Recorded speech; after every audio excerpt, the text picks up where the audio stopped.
Mais la plupart du temps, quand tu demandes des conseils aux membres de ta famille, ça va venir d'une place de crainte, protection, oui. Ouais, de crainte, tu vois. Genre toi, tu viens, t'as envie de prendre une nouvelle décision que aucun d'eux a pris auparavant.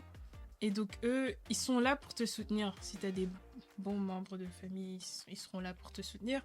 Mais voilà, la plupart du temps, ils vont essayer de te donner des conseils pour un peu te décourager de pas le faire. Tu vois, quand je suis partie en Corée, par exemple, et je l'avais dit aux parents que voilà, j'allais partir en Corée, je partirai seule, je vais dormir là, je vais voir mon ami une journée sur les 7 jours, et après le restant des jours, je serai toute seule et tout. Quand j'avais dit ça aux parents, bien évidemment, leur réaction c'était genre non, tu vois. Après, ils me prenaient pas au sérieux parce que. Bon, ils prenaient pas au sérieux ce que j'avais dit parce qu'ils avaient pas vu que j'avais acheté un ticket, mais c'était quand j'ai présenté mon ticket, j'ai dit ouais, le ticket il est là et je pars en Corée, c'est réel. Que là, ils se sont rendus compte de mais qu'est-ce que tu vas faire là-bas? Euh, Tu vas aller toute seule, tu vois, c'était tout des trucs comme ça. Et je t'avoue qu'à un certain moment, j'étais en train de douter. Je me disais, j'ai Donc même ils ont appelé la. réussi à te Ouais. transférer De leur fou, crainte. Stéphane, de fou. J'avais appelé la compagnie aérienne pour savoir si j'annulais le ticket, si j'allais être remboursée et tout. Ah ouais, ce là. Ouais, parce que j'ai eu quand même un coup de stress. Je pense que c'était une semaine ou 5 jours avant mon vol. Mais c'est trop tard en Ouais, fait. mais après moi je me suis dit, on sait jamais, tu vois. Et donc quand je les ai appelés, ils m'ont dit, ouais, non, pour ce ticket-là, tu seras pas remboursé. Et c'est là où je me suis dit, ben, on va y aller, on n'a pas grand choix, parce que je vais pas aussi vendre mon ticket, voilà, c'est déjà acheté, l'hôtel est booké et tout. Et finalement, je suis partie et c'était un des... Je vais pas dire meilleur, mais c'était genre... Une expérience à faire. Ouais, une expérience totalement différente de ce que je suis habituée de faire. Et genre, dans ton voyage, tu rencontres des autres personnes qui sont toutes seules et tout. Et tu vois le monde d'une autre façon, tu vois.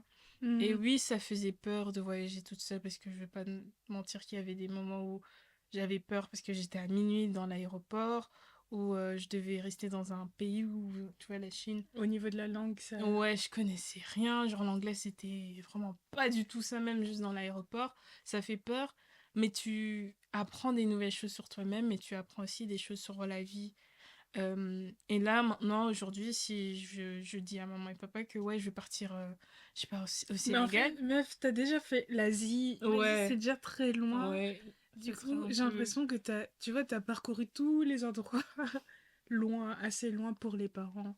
Ouais. T'as sauté une étape en fait, Je tu pense vois. que là, ils vont être un peu plus Ouais. tolérants. Ils vont savoir que t'es capable, en fait, de prendre soin de toi-même à l'étranger. Je pense que c'est plutôt ça, être rassuré que tu puisses prendre soin de toi-même et tout. Et ils seront un peu plus tolérants, mais tout ça pour dire que voilà, les membres de ta famille, la plupart du temps, les conseils qu'ils vont te donner à propos d'une décision que tu veux prendre, ça va venir d'une place de protection. Et c'est à toi, en fait, de prendre la décision, prendre l'initiative de, voilà, faire ce que tu veux faire parce que t'as qu'une seule vie, tu vois. Il faut pas que tu te réveilles à 50 ans, 40, 45 ans, en train de dire ouais, qu'est-ce qui s'est passé? J'ai manqué tous ces épisodes-là Ouais, et t'es parce là, que ouais, j'aurais dû. t'as passé plus de temps à te lamenter et à garder ton regard fixé sur tout ce que tu n'avais pas ou tout ce que tu n'étais pas. Parce que parfois aussi, le dégoût qu'on peut avoir envers soi-même ou cette haine, ou enfin voilà, vraiment ce manque d'amour propre, ça peut être dû venir d'une place où on se compare à d'autres personnes ou à d'autres critères ou à des critères que la société peut donner et on se dit qu'on n'est pas assez ça Ouais, et ouais. que du coup on se disqualifie pour certaines choses que normalement en temps normal tu pourrais quand même faire à cause de normes vraiment bateau quoi. Mm. Et quand tu te rends compte de ça et que tu arrives quand même, il faut arriver à une place parce que moi je me souviens où une fois j'avais fait une liste de toutes les choses que j'aimais pas chez moi, mais quand tu fais la liste des choses que tu aimes bien chez toi, tu vois que parfois tu mets pas assez d'attention sur ces choses que tu sais faire, tes qualités, tes atouts, que tu peux passer à côté de plein de choses, en fait, tu vois. Juste parce que ton regard est juste focalisé sur tout ce qui est moche à tes yeux. C'est plus facile Ouais. de se focaliser sur le négatif que le Ouais. Mais positif. pourquoi est-ce que c'est facile? Tu sais, c'est une question qui revient presque dans toutes les vidéos. On se dit, mais pourquoi c'est facile de se focaliser sur le négatif que le positif? Honnêtement, j'ai aucune. En fait, si je dirais que la... après, voilà. À mon avis, c'est les réseaux sociaux qui jouent Mais un avant grand les rôle. réseaux, c'était aussi un truc où genre tu vas plus, t'as peut-être réussi tout dans ta vie, mais juste un truc que t'as pas réussi à faire, ça va tout. Tu penses pas que c'est une question d'éducation, désolé? Comment t'as appris à regarder les choses? Comment t'as appris à regarder les choses? Parce que si je regarde l'éducation de certaines personnes que je connais qui ont pas vraiment cette facilité de se minimiser, eh ben, je me rends compte que... Après, je pense pas qu'ils ont toujours été comme ça, mais d'un côté, je pense que quand même les parents ou voilà les personnes qui les ont éduqués ont quand même joué un grand rôle en les rassurant, en les, je sais pas, en parlant, en leur, comment dire ça, en speaking life into them. Ouais, mais je sais pas comment on dit ça.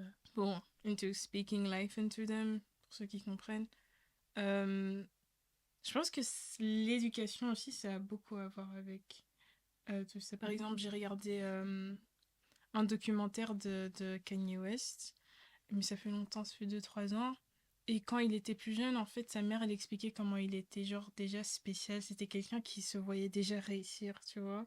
Il avait déjà cette mentalité de je suis bien, je suis le meilleur. Il est quoi, rappeur? Je suis le meilleur rappeur, je sais, je suis fort en ça, je sais faire ça, ça, ça, ça, ça, ça.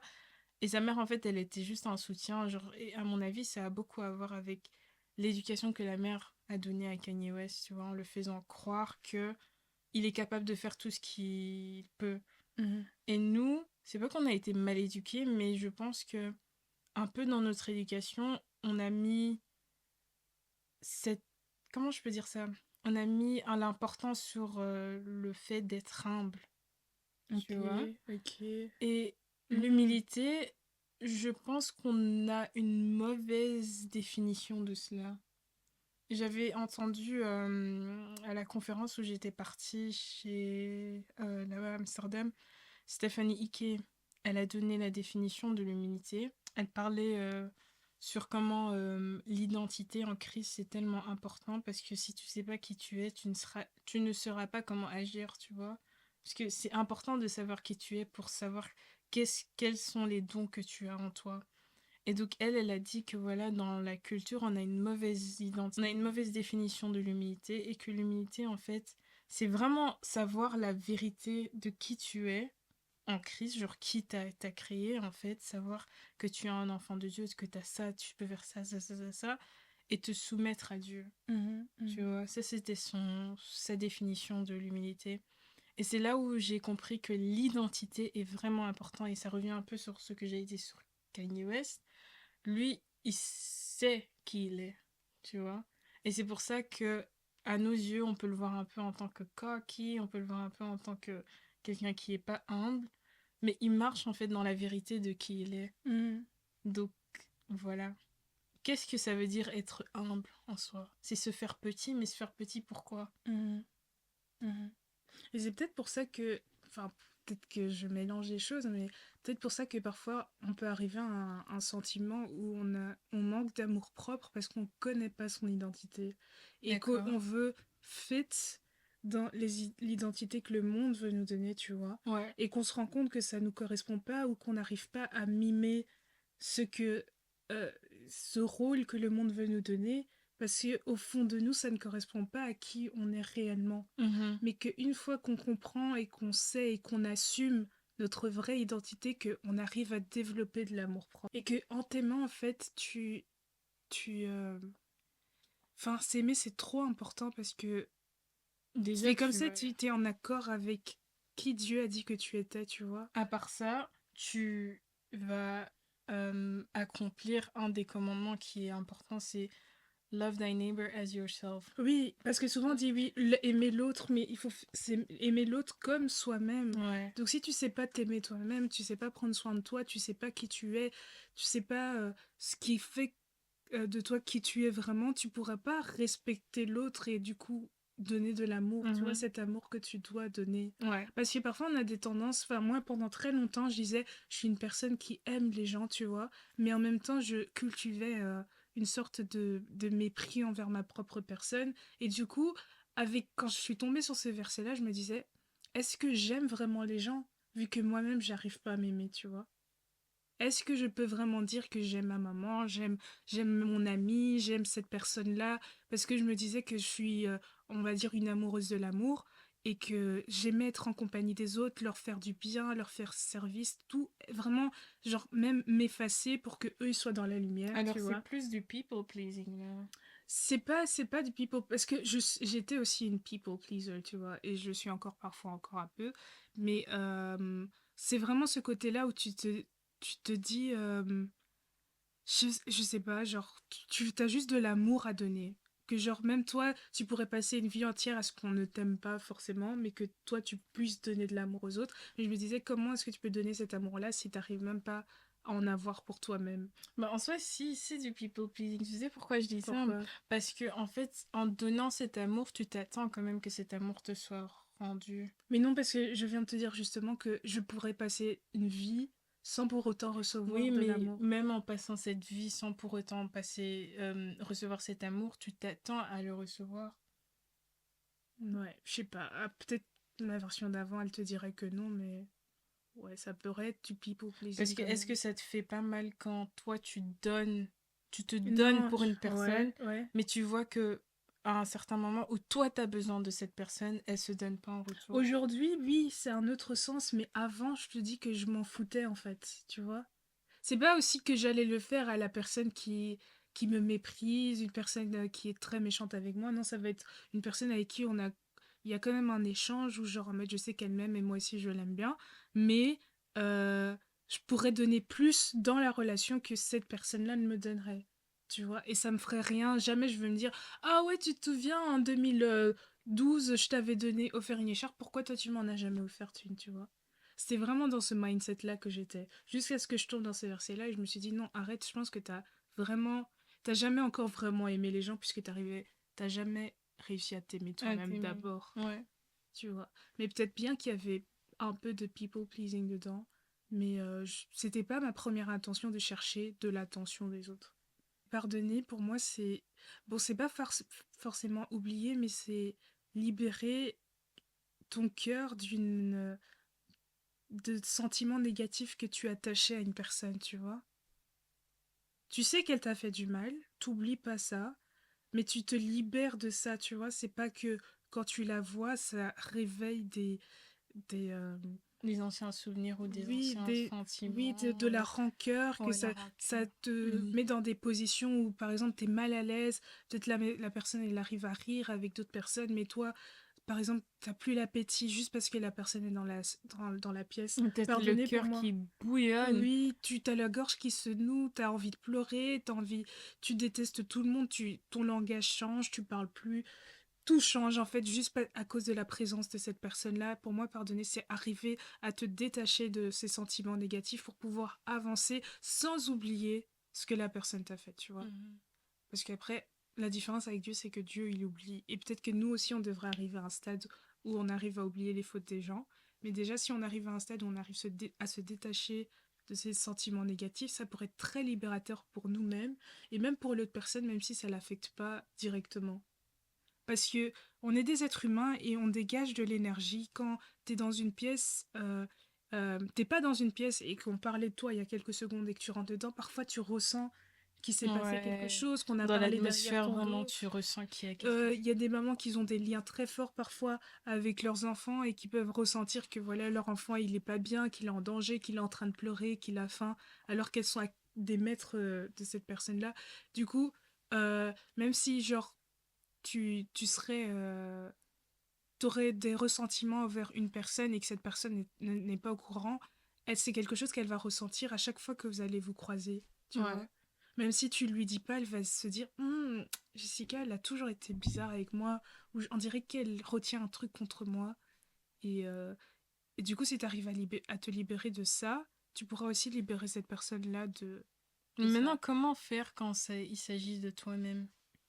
Pardonnez. Oui, parce que tu vis avec Tu vis toi-même. avec toi-même, c'est impossible de sortir de ce corps, se dire vas-y, je vais changer de corps aujourd'hui, j'en ai marre, tu vois. Te séparer de ce corps, c'est impossible, sauf si, voilà, t'es parti, quoi.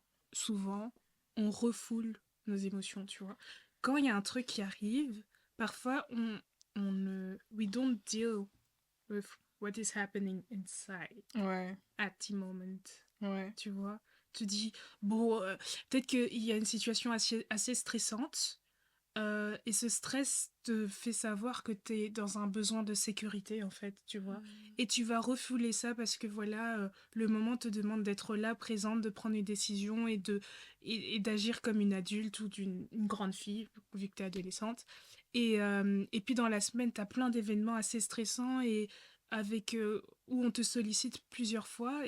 Et tu vois que tu n'es plus dans ta zone de confort jusqu'à un moment donné, il y a quelqu'un, un petit enfant qui va juste venir euh, trébucher ou te mettre renverser un truc sur ta robe et tu pleures à cause de ça alors qu'en temps normal t'allais pas pleurer, c'est parce que en fait il s'est passé déjà des choses en amont que tu n'as pas géré au moment même, tu vois, tu t'es pas Ouais. posé en te disant ok Jessica, qu'est-ce qui se passe, pourquoi est-ce que tu t'énerves ici, et c'est là que tu te rends compte qu'en fait je suis énervée, je suis en colère parce que j'avais besoin que de savoir ce qui se passe et on me prend par surprise, j'étais pas prête, tu vois.